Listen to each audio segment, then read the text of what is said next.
দেশের স্বার্থে সব রাজনৈতিক দলের অবস্থান এক হওয়া উচিত বলে মন্তব্য করেছেন বিএনপির ভারপ্রাপ্ত চেয়ারম্যান তারেক রহমান।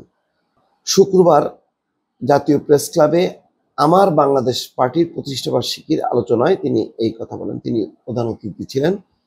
তারেক রহমান নিজের দল ছাড়াও অন্যান্য দলের অনুষ্ঠানে অংশ নিচ্ছেন এবং বক্তব্য দিচ্ছেন।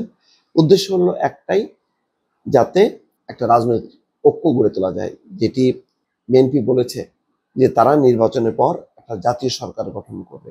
সেই লক্ষ্যে কিন্তু তারেক রহমান নিজে ব্যক্তিগতভাবে বিভিন্ন রাজনৈতিক দলের সঙ্গে অব্যাহতভাবে যোগাযোগ করছেন, তাদের সঙ্গে কথাবার্তা বলছেন, নিজের দলকে ঐক্যবদ্ধ করার চেষ্টা করছেন। তো আজকে সেই প্রতিষ্ঠা বার্ষিকীতে তিনি প্রধান অতিথি ছিলেন এবং বলছেন যে দেশের স্বার্থে সব রাজনৈতিক দলের অবস্থান এক হওয়া উচিত। অর্থাৎ কোনো কোনো পয়েন্টে দেখেন, এই যে কাশ্মীর ইস্যুতে ভারতের সব রাজনৈতিক দল এক, পাকিস্তানের সব রাজনৈতিক দল এক, এমনকি পাকিস্তানে 1 কোটি হিন্দু ভারতের বিরুদ্ধে লড়বে এই প্রতিশ্রুতি দিয়েছে, তারা শোডাউন করেছে। অর্থাৎ ওখানকার হিন্দুরা কিন্তু ভারতমুখী না, পাকিস্তানকে ওন করে। ভারতের যারা মুসলমান তারা ভারতকে ওন করে, যদিও ভারতের শাসক গোষ্ঠী ভারতীয় মুসলমানদেরকে ওন করে না এবং তাদের বিরুদ্ধে নানা রকম পদক্ষেপ নেয়। এটা আপনারা সবাই জানেন। তারেক রহমান এখানেও দুটি গুরুত্বপূর্ণ পয়েন্ট উল্লেখ করেছেন। বলেছেন যে বিগত বছরে যারা সংবিধান লঙ্ঘন করেছে তাদের বিরুদ্ধে শাস্তির জন্য, সংবিধান যারা লঙ্ঘন করেছে তাদের বিরুদ্ধে শাস্তির জন্য অন্তর্বর্তী সরকারের পদক্ষেপ জনগণের কাছে জবাবদিহি করতে হবে। অর্থাৎ এই যে তত্ত্বাবধায়ক সরকার ব্যবস্থা বাতিল করলো, সংবিধান লঙ্ঘন, সংবিধানে আছে অবাধ নিরপেক্ষ নির্বাচন, সেটাও লঙ্ঘন করছে। সুতরাং তাদের বিরুদ্ধে ব্যবস্থা নেওয়ার বিষয়টি জনগণের কাছে স্পষ্ট করতে হবে।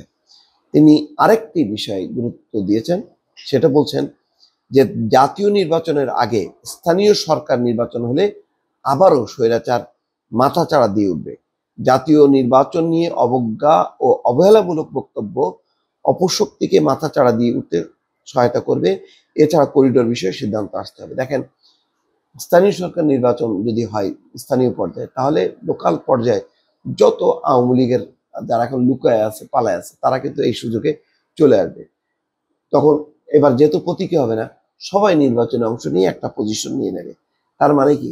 তার মানে যারা লুকায় ছিল তারা এই নির্বাচনের মানে ঢাল হিসেবে, নির্বাচনকে ঢাল হিসেবে ব্যবহার করবে এবং তারা আবার ফিরে আসার সুযোগ পাবে। এই কারণে তিনি সতর্ক করছেন। এই নিয়ে একটা রাজনৈতিক মতপার্থক্য আছে।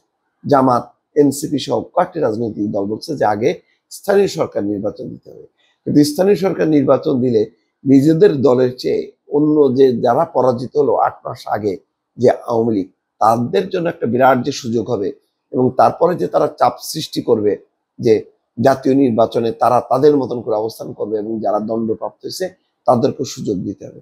অর্থাৎ এমন একটা পরিস্থিতি যে তৈরি হবে, সেটা যে একটা বড় বিপদ হয়ে দাঁড়াবে, এটা কিন্তু অনেকেই খেয়াল করছে না।